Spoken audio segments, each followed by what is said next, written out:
गोस्वामी जी महाराज पूर्व प्रसंग में वर्णन किए।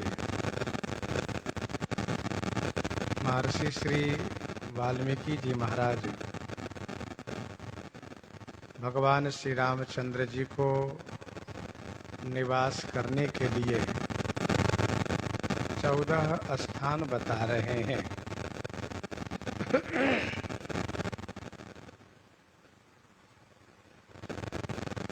पांचवा स्थान के बारे में श्री महर्षि जी कहते हैं कि जो आपके मंत्र राज का नित्य जाप करते हैं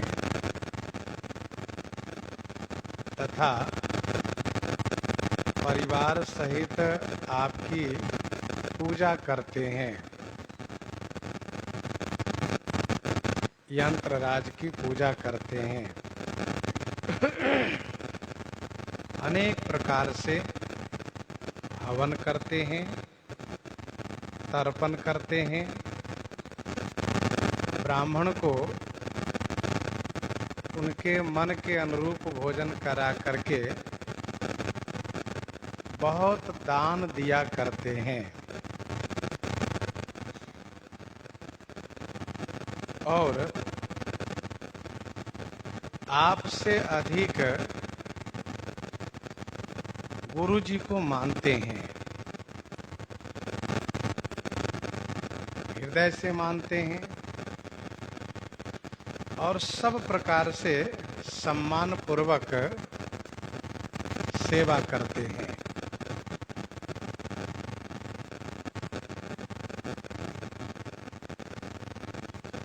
मंत्र राज का जाप, यंत्र राज की पूजा, हवन तर्पण ब्राह्मण भोज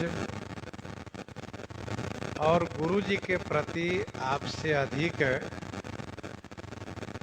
सम्मान भाव रखते हैं। इतना सब कुछ करके सब करि मांगहि एक फल, राम चरण रति हो, तिनके मन मंदिर बसहूँ,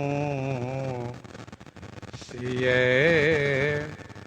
रघुनंदन दो, सिए रघुनंदन दो। सब करि मांगहि एक फल, राम चरण रति हो। सब करके एकमात्र फल यही मांग करते हैं कि श्री राम जी के चरण में रति माने प्रेम प्राप्त हो। हे रघुनंदन, तिनके मन मंदिर सिए सहित आप दोनों निवास कीजिए। उनके मन रूपी मंदिर में श्री सीता जी के साथ आप निवास कीजिए। सब करि मांगहि एक फल, राम चरण रति हो, तिनके मन मंदिर बसहु, सिय रघुनंदन दो। ये पांचवा स्थान है। कल हम लोग चर्चा कर रहे थे कि उपासना में हम उन सभी देवी देवता की पूजा कर सकते हैं जिनकी पूजा करना शास्त्रोक्त विधि है, शास्त्रीय निर्देश है, परंतु हम उनसे अन्य फल की अपेक्षा न रखें, केवल भगवत भक्ति की ही चाहना करें तो वह पूजा भजन का ही एक अंग है, भक्ति का ही एक अंग है। जैसे कि अयोध्या वासी पंचदेव की अर्चना करते हैं, करि मज्जन पूजहि नर नारी, गणप गौरी त्रिपुरारी तमारी, रमा रमन पद बंदे बहोरी, बिनबहि अंजुलि अंचल जोरी। राजा राम जानकी राजा आनंद और सुबस बसौ फिरी, सहित समाजा भरत ही राम करहि जुबराजा। तो ये मांग करते हैं। विनय पत्रिका पद संख्या 36 में हम पढ़ते हैं, मातु पिता गुरु गणपति शारद, शिवा समेत शंभु सुख नारद, चरण बंदी बिनबौ सब काहू, चरण बंदी बिनबौ सब काहू, देहु राम पद नेह निबाहु, देहु राम पद नेह निबाहु।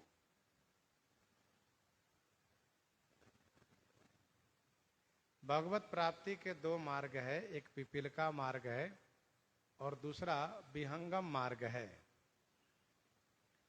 पिपीलिका मार्ग का मतलब है कि भूमि से जुड़ करके चलना। चींटी भूमि पर चलती है, भूमि से जुड़ के चलती है। और विहंगम मार्ग का मतलब है आकाश मार्ग से चलना। तो विहंगम मार्ग उनके लिए है जिनके पंख है, और जो पंखहीन है उन सब के लिए पिपीलिका मार्ग ही उपयुक्त है, उचित है। अर्थात जिनका सीधा संबंध भगवान से बन जाता हो, जिन्हें किसी की सहायता नहीं चाहिए, ऐसे अनन्य निष्ठा वाले भक्त विहंगम मार्ग से भगवान के पास पहुंचते हैं। लेकिन हम चूंकि सांसारिक हैं, संसार से जुड़े हैं, भूमि पर हैं, तो हम इन संसार में जो अर्चनीय वंदनीय देवी देवता हैं, उन सब की अर्चना वंदना करते हुए, उनसे आशीर्वाद प्राप्त करते हुए, उनसे सहयोग लेते हुए हम भगवान के पास पहुंचे, ये भाव होना चाहिए।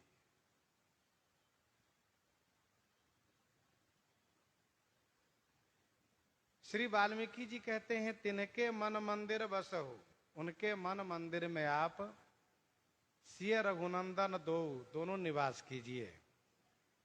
ये 5वां स्थान है। अब आगे 6वां स्थान कहते हैं, काम कोह मद मानन मोहा, लोभन क्षोभन रागन द्रोहा, काम कोह मद मानन मोहा, लोभन क्षोभन रागन द्रोहा।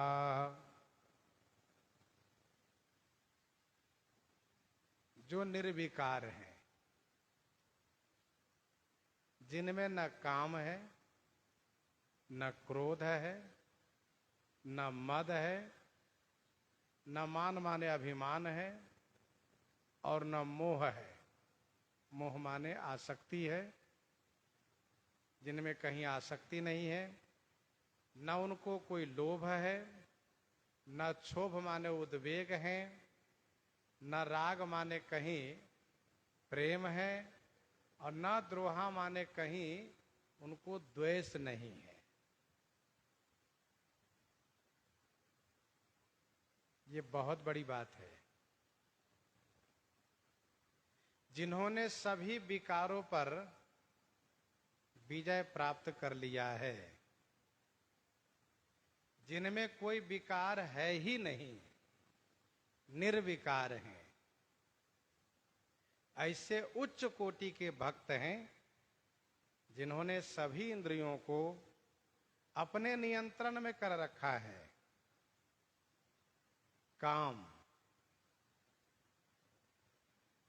काम की पूर्ति पर लोभ होता है और काम में विघ्न होने पर क्रोध होता है।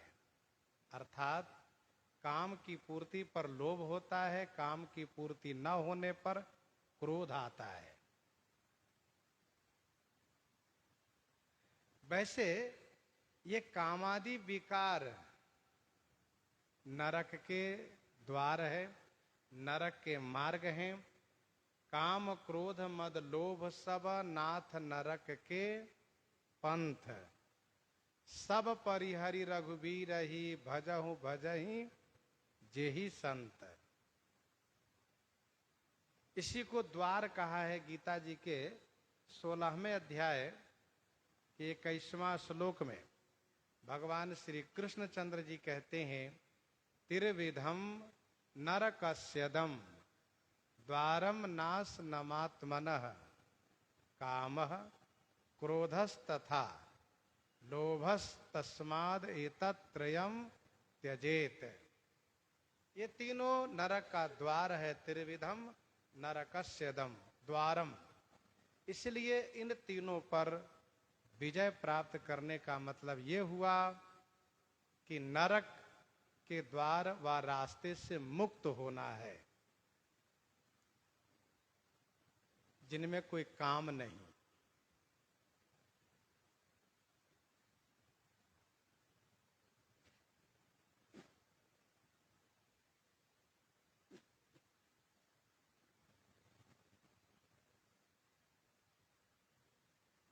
जब कोई कामना ही नहीं है, काम माने कोई कामना ही नहीं, कोई इच्छा ही नहीं है, कोई चाहना नहीं है, अचाह हो गए, निष्काम हो गए, किसी चीज को पाने की इच्छा नहीं रह गई, काम नहीं। व्यवहारिक जगत में कहते हैं कोई काम नहीं, बैठे हो, मतलब कुछ नहीं करना रह जाए। ये तो काम से बाह्य जो कार्य है उसको लेकर है। काम का मतलब कामना भी है, इच्छा, चाहना। हमें अमुक अमुक चीज चाहिए, अमुक सुख चाहिए, अमुक भोग चाहिए, ये कामना। तो जिन्हें कोई काम नहीं है, और जब काम नहीं है तो क्रोध नहीं होगा, स्वाभाविक है। क्योंकि काम की पूर्ति न होने पर क्रोध आता है। जब इच्छा हुई और उसकी पूर्ति नहीं हुई तो क्रोध आता है।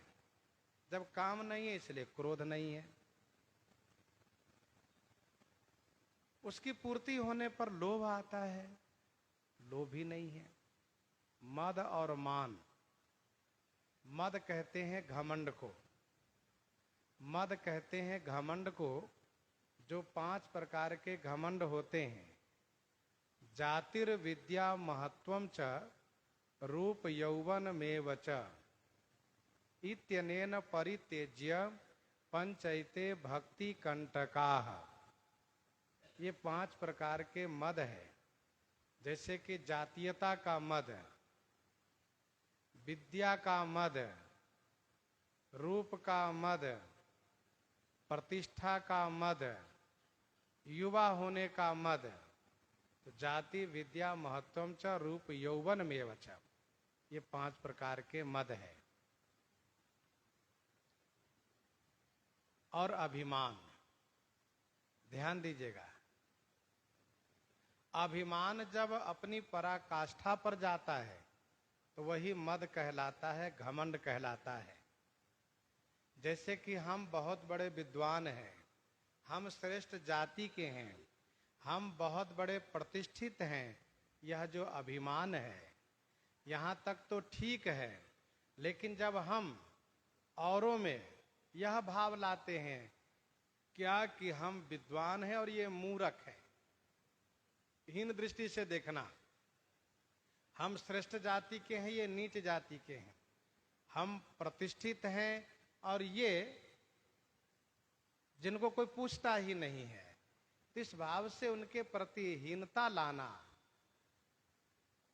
यही है घमंड।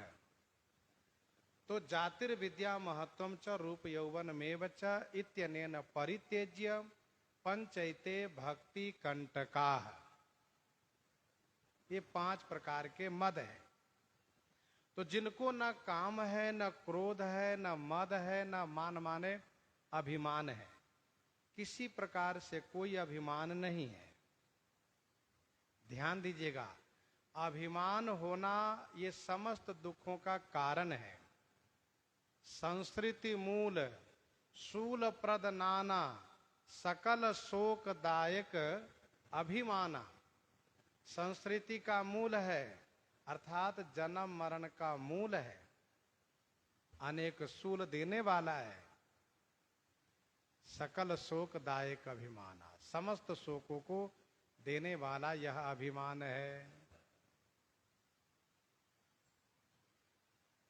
अभिमान,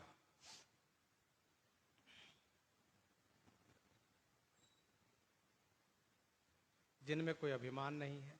मोह, मोह भी नहीं है। मोह का मतलब यह है कि अज्ञानता, मोह का मतलब है अज्ञानता, आसक्ति हो जाना, ये मोह है। जिनके बिना मन बेचैन होवे, यह मोह कहलाता है। लोभ न क्षोभ, लोभ नहीं है, किसी वस्तु का लोभ नहीं है कि हमें अमुक चीज चाहिए। जो उनको प्राप्त है उसमें संतुष्ट है। और क्षोभ माने कोई उद्वेग नहीं है, राग माने कहीं कोई प्रेम नहीं है, रागात्मक कोई प्रेम नहीं है, और कहीं राग न होने से कहीं कोई द्वेष नहीं है। जिनके कपट दंभ नहीं माया, तिनके हृदय बसहु रघुराया।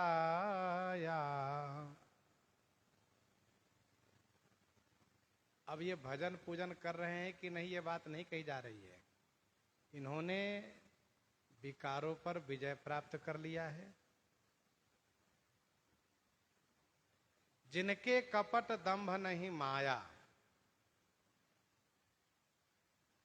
न उनमें कपट है, न दंभ है, न माया है। हे रघुराया, हे श्री राम जी, आप उनके हृदय में निवास कीजिए। तिन्हें कई हृदय बसहु रघुराया।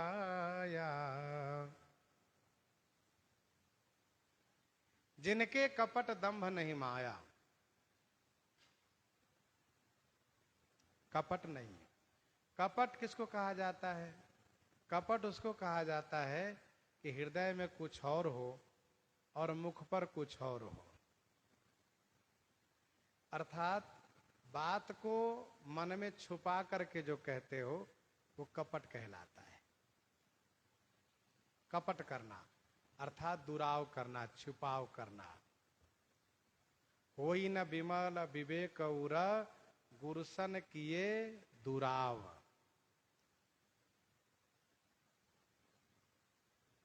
दंभ, कपट मन में है तो दंभ कहाँ होता है? कहा दंभ आचरण में होता है, वेश में। दंभ अर्थात बेस बनाना। जिसकी योग्यता नहीं है वह बेस बना लेना, यह दंभ कहलाता है। और माया नहीं है। माया वचन में है। छल से जो बातें करते हैं, छल पूर्वक जो बातें करते हैं, यही है माया। सुनी कुबरी तिये माया ठानी, असकस कहो मानि मन ऊना, सुख सुहाग तुम कह दिन दूना। यही तो है माया। तो कपट मन में है, दंभ वेश में है, माया वचन में है। तो जिन्होंने कपट, दंभ और माया तीनों को परित्याग किया है, हे श्री रघुनाथ जी, आप उनके हृदय में निवास कीजिए। यह है छठवां स्थान। छठवां स्थान है।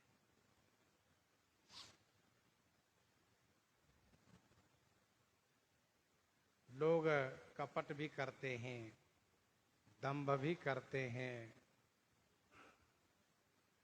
और माया भी फैलाते हैं। उल्टी सीधी बातें करके लोगों को प्रभावित करते हैं। ये माया करना है।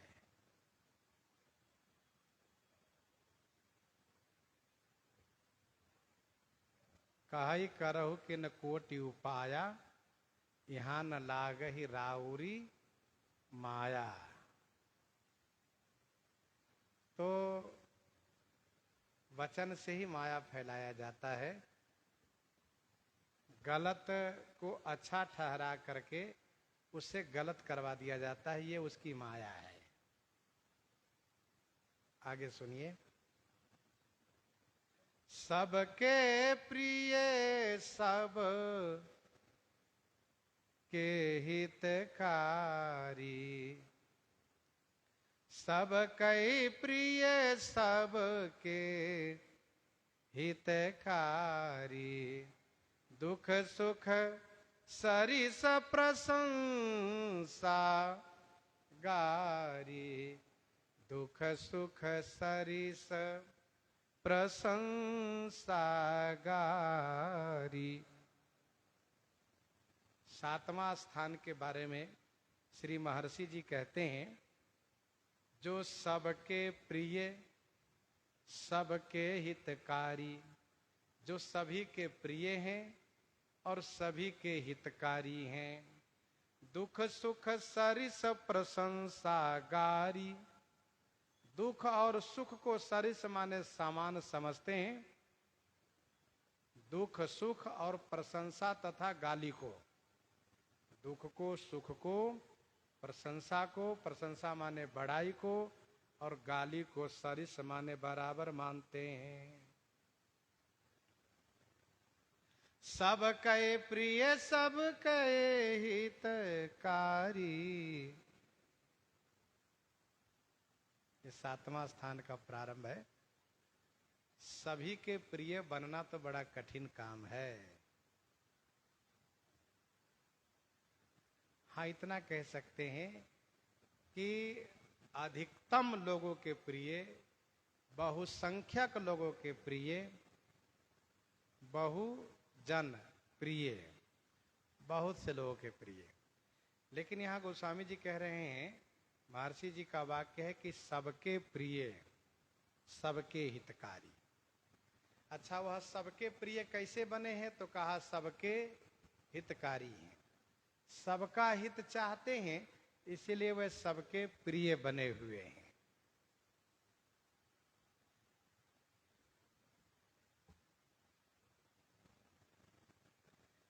सबके हित चाहने वाले भी सबके प्रिय बन जाए, ये भी बड़ा कठिन काम है। एक घर के मुखिया अपने घर के पूरे सदस्य के प्रिय नहीं बन पाता है। वैसे ही गांव के मुखिया, प्रदेश के मुखिया, देश के मुखिया सबके प्रिय नहीं बन पाता है, यद्यपि वह सबका हित चाहता है। लेकिन एक तरीका है, सबके प्रिय बनने का एक तरीका है, क्या? हमें श्री राम जी प्रिय लगने लगे, भगवान प्रिय लगने लगे, तो जिसको श्री राम जी प्रिय लगने लगेंगे वह सबके प्रिय हो जाएंगे। ये तरीका है। एक व्यक्ति सबको प्रसन्न करने के लिए दिन रात अथक परिश्रम करता है, फिर भी वह सबका प्रिय नहीं बन पाता है। लेकिन वह व्यक्ति जो सबके पीछे सबको प्रसन्न करने की बात छोड़ करके केवल भगवान को प्रसन्न करने लगता है, तो वह सबका प्रिय हो जाता है। स्वामी तुलसीदास जी ने इस बात को कहा विनय पत्रिका 151 पद में, राम सोहातो तो ही जो तू सब ही सोहातो। राम सोहातो तो ही जो तू सब ही सोहातो। काल कर्म गुण स्वभाव को न कोहातो।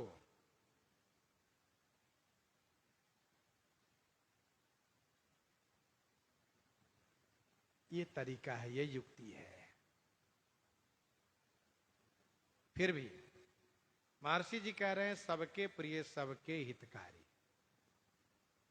सबके हितकारी का मतलब सबका आत्महित चाहते हैं, इसलिए वह सबके प्रिय बने हुए हैं। जो सबका आत्महित चाहे वह सबका प्रिय हो जाता है।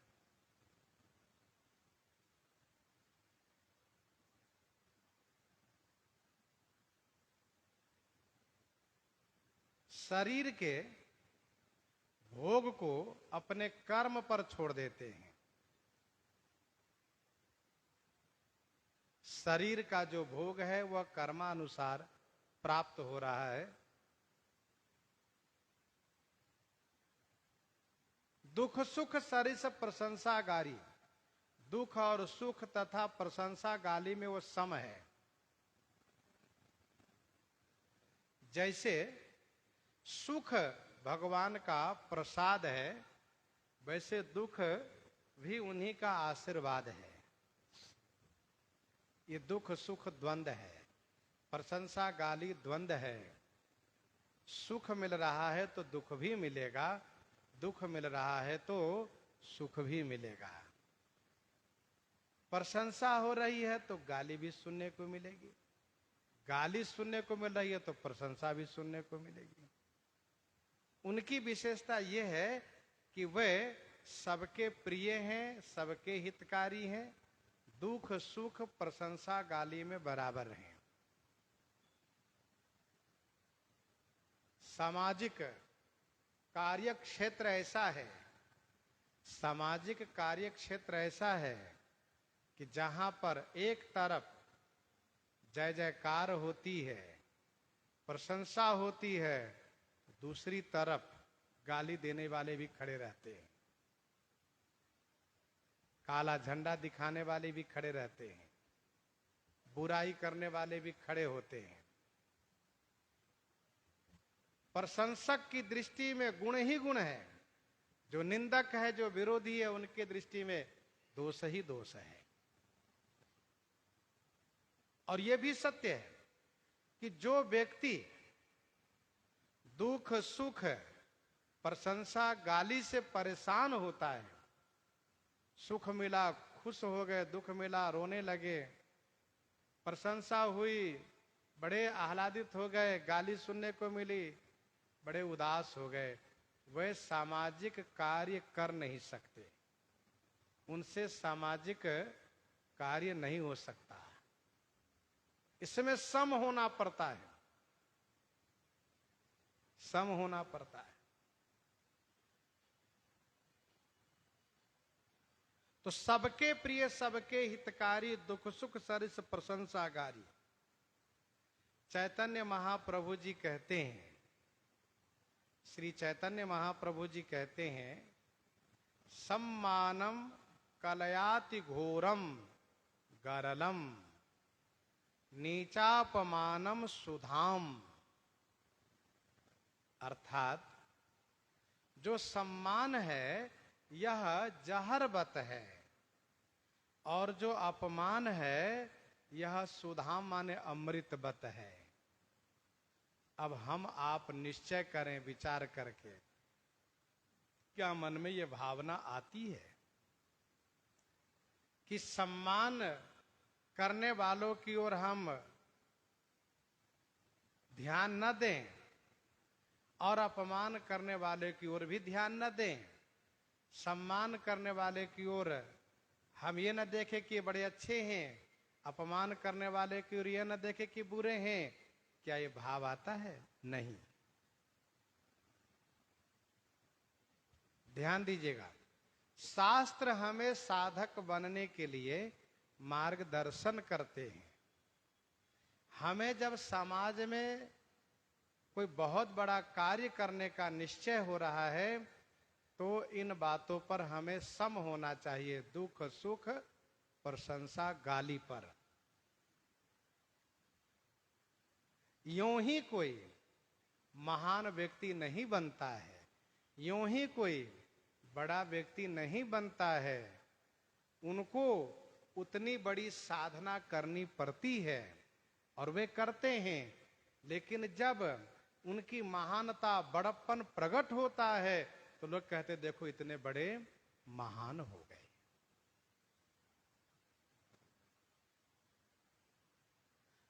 श्री कबीरदास जी महाराज तो और बड़ी बात कहते हैं, निंदक नियरे राखिए आंगन कुटी छबाए, बिनु पानी साबुन के निर्मल करए शोभाए। निंदक विरोधी को नियरे राखिए, नियर में रखिए, पास में रखिए। कितना पास में रखे बाबा? तो बाबा ने कहा आंगन कुटी छबा, अपने आंगन में रहने का उनका निवास दे दो। क्या बढ़िया बात। कहा विरोधी को अपने सामने रखो, विरोधी को भी अपने सामने रखो, अर्थात उनकी नजर में रहो। तो क्या होगा? अपनी सावधानी रहेगी। गोस्वामी तुलसीदास जी महाराज ने खलों की वंदना की, दुष्टों से प्रार्थना की, तो उन लोगों ने कहा बाबा आप तो जानते हो कि हम खल है, हम विरोधी है, अब आप हाथ जोड़ते हो, प्रार्थना करते हो, तो हमसे क्या अपेक्षा रखते हो, क्या चाहिए हमसे? तो गोस्वामी जी ने कहा हम आपसे यही अपेक्षा रखते हैं कि आप जैसे हो वैसे ही बने रहो। तो मतलब आप नहीं चाहते कि हमारा सुधार हो? का नहीं, हम सुधारने के लिए प्रार्थना नहीं किए।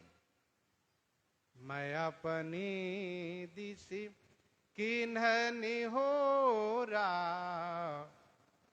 मैं अपनी दिशि किन्ह निहोरा, तिन्ह निज ओर न लाओ भोरा, तिन्ह निज ओर न लाओ भोरा। मैं अपनी दिशि किन्ह निहोरा, तिन्ह निज ओर न लाओ भोरा। आप अपनी ओर से भोलापन मत लाइए। देखिए आप जैसे हैं उसी में आपकी गरिमा है, शोभा है। भलो भलाये पे लहाई, लहाई निचाये ही नीच, सुधा सराहिए अमरता गरल सराहिए मीच। अब गोस्वामी जी जैसे संत कौन हो सकते हैं जो खुली छूट दे रहे हैं? खल साहब आपको प्रणाम, हाथ जोड़ करके प्रणाम। चिढ़ाने के लिए कर रहे हो? कहा नहीं नहीं, सहज भाव से मैं प्रणाम करता हूं। क्या चाहते हो? कहा आपसे यही चाहता हूं कि आप जैसे हो वैसे बने रहो। तो श्री कबीरदास जी ने कहा, निंदक नियरे राखिए आंगन कुटी छबाए, बिनु पानी साबुन के निर्मल करई सुभाए। एक बात ध्यान दीजिएगा, साधक के जीवन में विरोधी को रहने से सजगता रहती है, सक्रियता रहती है, नहीं तो प्रमाद आकर के उसको घेर लेता है। अब जैसे कि विरोधी सामने है, उनकी नजर में है, हम नित्य 4 बजे उठ करके नहा करके पाठ करते हैं, माला जपते हैं, नियम करते हैं, पूजा करते हैं, तब भी वो चिढ़ता है। देखो सुबह से खरबर खरबर करना शुरू कर देता है, 4 बजे जग जाता है ये। ठीक है, अब जिस दिन यदि 5 बजे तक सोए रह गए तो घूम घूम के प्रचार करेगा। देखो कैसा भगत है, पड़ा हुआ है, पाठ तक नहीं करता है, माला नहीं जपता है, काहे के लिए साधु बनाए ये, उससे अच्छा तो हम ही ठीक है। अब इस तरह से जब बुराई करेगा तो क्या होगा, अपनी सजगता बढ़ेगी। तो जीवन में विरोधी को होना भी बहुत आवश्यक है, क्योंकि वे सजग करते हैं, सावधान करते हैं। तुम अच्छा नहीं करोगे तो वो आपकी बुराई करेगा, तुम्हारी बुराई करेगा घूम घूम करके। तो उनसे बचने के लिए अपनी साधना में, अपने नियम में तो सावधान रहेंगे ना।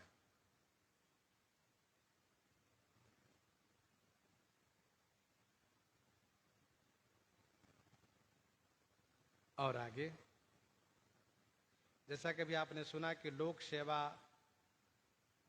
कर्म ही ऐसा है, इसमें मान अपमान दुख सुख कदम कदम पर है। आप आगे बढ़ते चलिए, इनके पीछे मत पड़िए। कहि सत्य प्रिय वचन विचारी, जागत सोवत शरण तुम्हारी। कहि सत्य प्रिय वचन विचारी, जागत सोवत शरण तुम्हारी।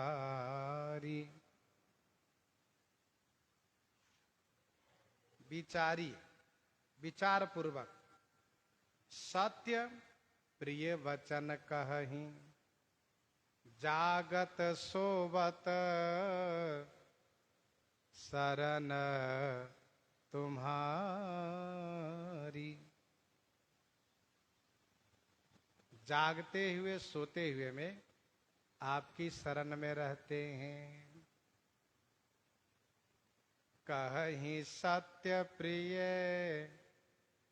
वचन विचारी, जागत सोवत शरण तुम्हारी। विचार के साथ विचार पूर्वक सत्य और प्रिय वचन कहते हैं।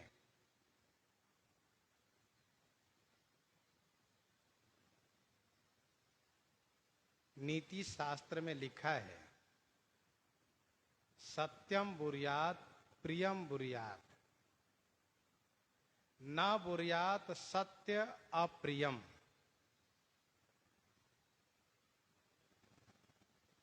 सत्य बोलिए, प्रिय बोलिए। लोगों में यह बात प्रसिद्ध है कि भाई सत्य कड़वा होता है, सत्य कड़वा होता है। हितकारी दवाई जो होती है वह कड़वी होती है। मारीच कहता है, सुलभा पुरुषा राजन सततम प्रियवादिनः हे राजन, यह सभी जगह सुलभ है। क्या? प्रिय बोलने वाले। सुलभा पुरुषा राजन सततम प्रियवादिना अप्रियस्य च पथस्य वक्ता श्रोता च दुर्लभा। जो पथ रूप में हो, अप्रिय हो, उसको कहने सुनने वाले वक्ता श्रोता दोनों दुर्लभ है। महर्षि श्री वाल्मीकि जी कहते हैं, सत्य बोलिए और प्रिय बोलिए। जो सत्य कहते हैं, प्रिय कहते हैं। सत्य में कटुता को दूर करके कहते हैं, सत्य में कड़ुआपन को दूर करके कहते हैं। इसीलिए कहा विचारी, विचार पूर्वक बोलते हैं। कहीं सत्य प्रिय वचन विचारी। यदि अप्रिय है, यदि कटुतापूर्ण है, वह सत्य है तो उसको नहीं बोलते हैं। ना बोरियात सत्यम अप्रियम, ये बात कही जा रही है। भगवान श्री राम जी कटु सत्य को मधुर बना करके कहते हैं। जो कटु सत्य है, कड़ुआ सत्य है, उसको मधुर सत्य, मीठा सत्य बनाकर कहते हैं। क्या? पिता दीन मोही कानन राजू, जहाँ सब भांति मोर बड़ काजू। पिता दीन मोहि कानन राजू, जहाँ सब भांति मोर बड़ काजू। पिता दीन मोहि कानन राजू।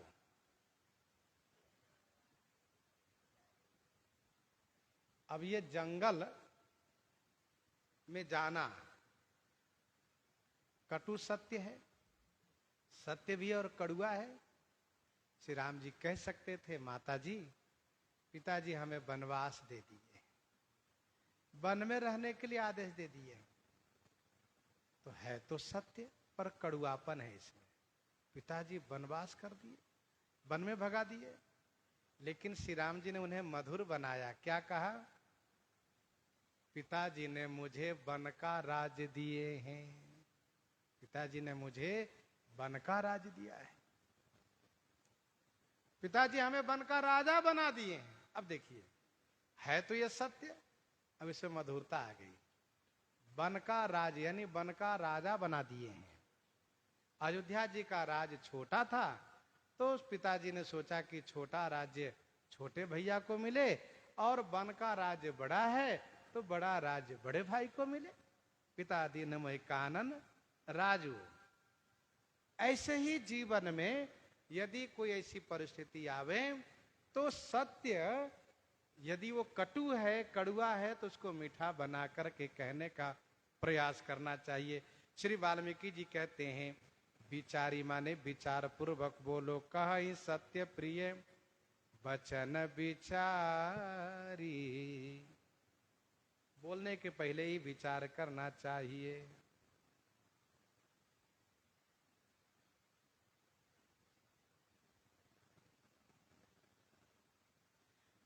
जागत सोबत शरण तुम्हारी।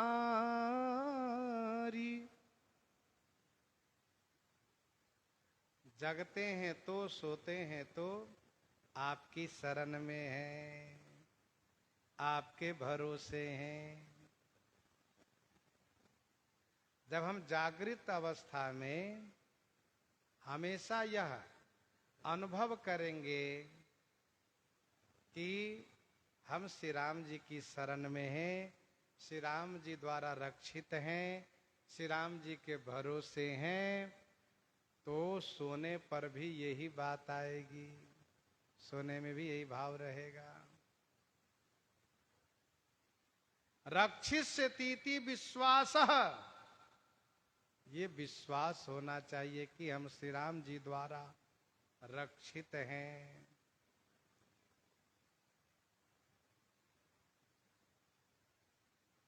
कवितावली उत्तरकांड 69 पद में गोस्वामी जी कहते हैं, प्रीति राम नाम सो प्रतीति राम नाम की, प्रसाद राम नाम को पसारी पाए सूती हों।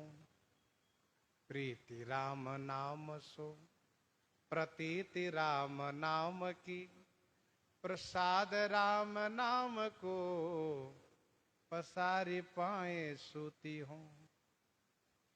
प्रीति प्रतीति राम जी में हो, प्रसाद राम जी कृपा से मिल रहा है, निश्चिंत हैं हम। गोस्वामी तुलसीदास जी ने कवितावली में ही कहा, धूत कहो अवधूत कहो रजपूत कहो, जोलहा कह को, काहू की बेटी से बेटा न ब्याहब, काहू की जाति बिगाड़न सो। तुलसी सरनाम गुलाम है राम के, जाके रुचई सो कहे कछु ओऊ, मांगी के खैबो मस्जिद में सोईबो, लैबे के एक न दैबे को दो। क्यों? तुलसी सरनाम गुलाम है राम के। तुलसी सरनाम, मेरा सरनाम क्या है?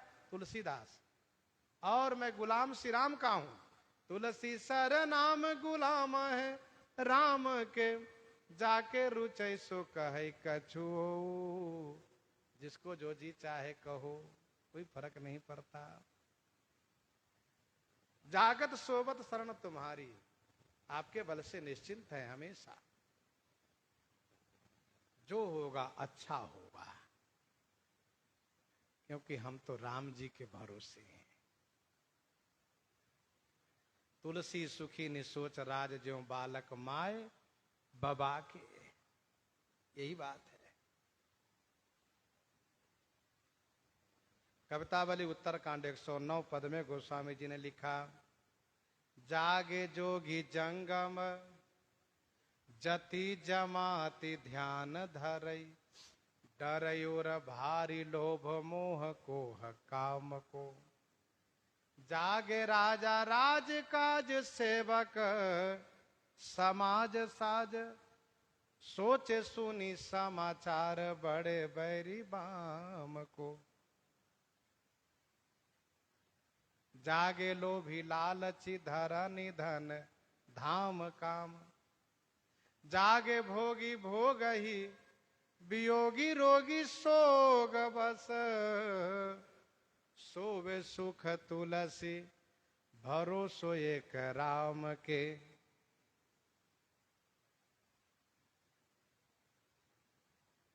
जागे बुध विद्याहत पंडित चकित चित, जागे लोभी लालची धरनी धन धाम।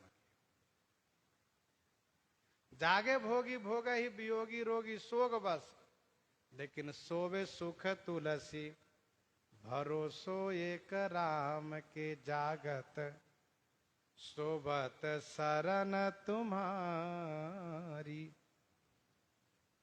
और क्या करते हैं? तुम्हीं छाड़ी गति दूसरी नाही, तुम्हीं छाड़ी गति दूसरी नाही, राम बसहु तिन्हके मन माही। राम बसहु तिन्हके मन माही, तुम्हीं छाड़ी गति दूसरे नाही। तुम्हीं छाड़ी गति दूसरी नाही, राम बसहु तिनके मन माही। आपको छोड़ करके जिन्हें दूसरे की गति नहीं है, हे राम तिनके मन माही, उनके मन में आप निवास कीजिए। आपको छोड़ करके दूसरे की गति नहीं है, दूसरे के सहारे नहीं है। हे राघव, आप उनके मन में निवास कीजिए।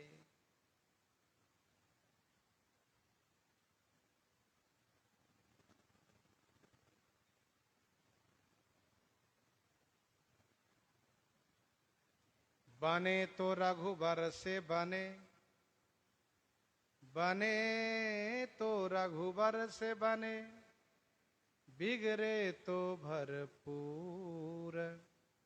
तुलसी और से जो बने, ता बनने में धूर। मेरा बनना बिगड़ना सब उन्हीं से है। कवितावली उत्तरकांड 37 पद में, मति राम ही सो, गति राम ही सो, मति राम ही सो, गति राम ही सो, रति राम सो राम ही को बल है, सबकी न कही तुलसी के मतो, इतनो जग जीवन को फल है, इतनो जग जीवन को फल है। सिया राम स्वरूप अगाध अनूप, बिलोचन मीनन को जल है। श्रुति राम कथा मुख राम को नाम, ये पुण्य राम ही को थलो है। मति राम ही सो गति राम ही सो, रति राम सो राम ही को बल है, सबकी न कहे तुलसी के मतो, इतनो जग जीवन को फल है। तुम ही छाड़ी गति दूसर नहीं, राम बसहु तिनके मन माही। ये 7वां स्थान है। 8वां स्थान के बारे में आगे कहते हैं, जननी सम जानहि पर नारी, जननी सम जानहि पर नारी, धन पराव विसते विष भारी, धन पराव विसते विष भारी, जननी समझा नहीं पर नारी। जननी समझा नहीं पर नारी, पर नारी को जननी समझा नहीं, पर नारी को अपनी माता के समान जानते हैं। धन पराव विषते विष भारी, पराव धन माने पराये धन को, दूसरे धन को विष से भी भारी, विष भारी जहर मानते हैं।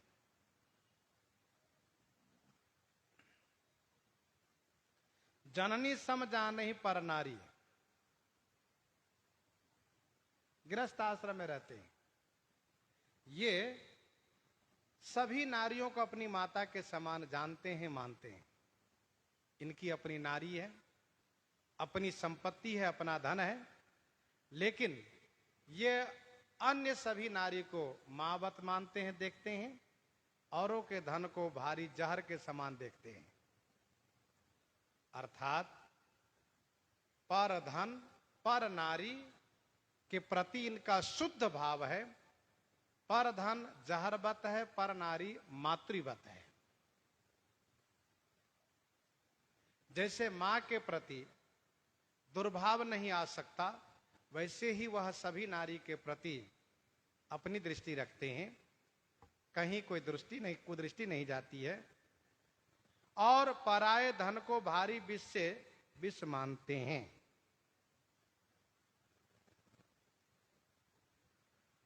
परद्रोही परदार रत पर धन पर अपवाद, तीन नर पावर पापमय देह धरे, मनुजाद।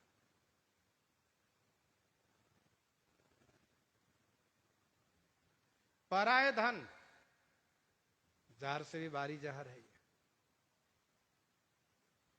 श्री स्वामी प्रभुदत्त ब्रह्मचारी जी ने लिखा है, एक संत जी किसी गांव में रहते थे। धीरे धीरे करके कुछ धन संग्रह किए, तब मोहर चलता था सिक्का, तो उसको संग्रह करके मन में निश्चय किए कि तीर्थराज प्रयाग में महाकुंभ के अवसर पर हम चल करके भंडारा करेंगे। समय आया, एक वह बांस के लाठी बनवाए जो भीतर से खोखला था, उसी में मोहर सिक्का भर दिए, ऊपर से उसको पेंचदार मुट्ठी बनवा दिए और उसको बांध कस दिए। तो देखने में है लाठी, पर उसके अंदर है मोहर, सिक्का है। तब उस जमाने में लोग बड़ी युक्ति से धन को लेकर कहीं जाते आते थे, जिससे कि ठग व चोर से बचे। ऐसा वेश बनाना, इस तरह से चलना कि जिससे कि लोग समझे कि इनके पास कुछ होगा ही नहीं। वो पता चला कि बहुत है इनके पास, क्योंकि चोर की निगाहें होती है, ठग की निगाहें होती है, वो देख लेते हैं, समझ जाते इनके पास धन है। तो संत जी चल दिए। रास्ते में एक जगह अन्न क्षेत्र चल रहा था, यात्रियों का वहीं पर ठहराव होता था, भोजन करते थे, विश्राम करते थे। तो संत जी भी वहीं ठहर गए। अब चूंकि वृद्ध है इसलिए लाठी लिए चलते हैं, तो लोगों को शंका नहीं होती है, भाई बाबा हैं, वृद्ध है, लाठी लिए हैं। रात्रि विश्राम कर रहे थे, तो सेठ रात्रि में घूमते हुए बाबा के पास पहुंच गए, जो अन्न क्षेत्र चला रहे थे। अच्छा, वो अन्न क्षेत्र चला क्यों रहे थे? तो वे निसंतान थे, उनको पुत्र नहीं था। तो किसी ने कहा था कि तीर्थराज प्रयाग में जाने वाले तीर्थ यात्रियों को आप अन्न सेवा करिए, भोजन कराइए, तो आपको पुत्र प्राप्त अवश्य होगा। इस उद्देश्य से वे सेवा कर रहे थे। इसके बाद तो वे सेठ जी टहलते हुए वहां पहुंच गए बाबा जी के पास। देखा बाबा जी तो बड़े अच्छे विश्राम कर रहे हैं। लाठी को देखा तो देखा लाठी बड़ा सुन, उठाया तो वजन लगा। भाई लाठी तो इतना वजनदार नहीं होना चाहिए, कुछ है मामला लगता है। तो बाबा सो रहे हैं गाढ़ी नींद में। ये सेठ जी उस लाठी को उठा ले आए और ला करके जब ऊपर घुमाए, मुट्ठी को पेच में था, खुल गया, और खुल गया तो उसको उड़ल दिए, तो पर्याप्त धन मिला। कह रहे वाह, ये तो बहुत धन लिए बाबा जा रहे हैं। तो सेठ के मन में लालच आ गया, बाबा क्या करेंगे धन के लेकर के, हमें ही संत सेवा में लगाएंगे, मेरे पास ही रहे। अब उस लाठी में क्या कर दिए, कंकर भर दिए, जिससे कि लाठी का वजन बना रहे, बाबा को संदेह ना हो। कंकर भर करके फिर उस मुट्ठी को पेंच में घुमाकर कस दिए, लाठी को वहीं रख दिए। बाबा सुबह जगे, अपना लाठी उठाए, हाँ ठीक है भाई, वजन तो वैसा ही है, लेके चल दिए। पहुंच गए तीर्थराज प्रयाग। जो प्रमुख खालसा है उस खालसे में पहुंच गए। महंत जी को प्रणाम किए। महंत जी से कहा, महाराज जी कल भंडारा हो जाए। तो महंत जी ने कहा, अच्छी बात है, कल भंडारा हो जाए आपकी ओर से, तो साग सब्जी के लिए कुछ आप दिए जाइए। कहा महाराज जी हम लेकर आ रहे हैं। तो तब अब जो है बैंक से लाकर देते हैं। और तब बेचारे नहाने के बहाने गए, एकांत में लाठी का पेच घुमाए और खोले, उलट दिए उसको, तो कंकर ही कंकर निकला। मन को बड़ा कष्ट हुआ। जब हर्ष अपनी पराकाष्ठा पर हो अथवा कष्ट अपनी पराकाष्ठा पर हो तो मृत्यु होती है। साधु बाबा के मन में बड़ी बेचैनी हुई कि मेरे साथ धोखा हुआ, किसी ने निकाल लिया, मेरा मनोरथ अधूरा रह गया। और मैं महंत जी के पास अगर क्या मुंह दिखाऊंगा कि मैं भंडारा नहीं कर सकता हूं, मेरे पास अब धन नहीं है, किसी ने चुरा लिया। तो ये सब सोचते सोचते ही सीताराम बोल गए वे, मतलब शरीर छूट गया उनका, भंडारा नहीं कर पाए। अब वही महात्मा सेठ के घर में जन्म लिए,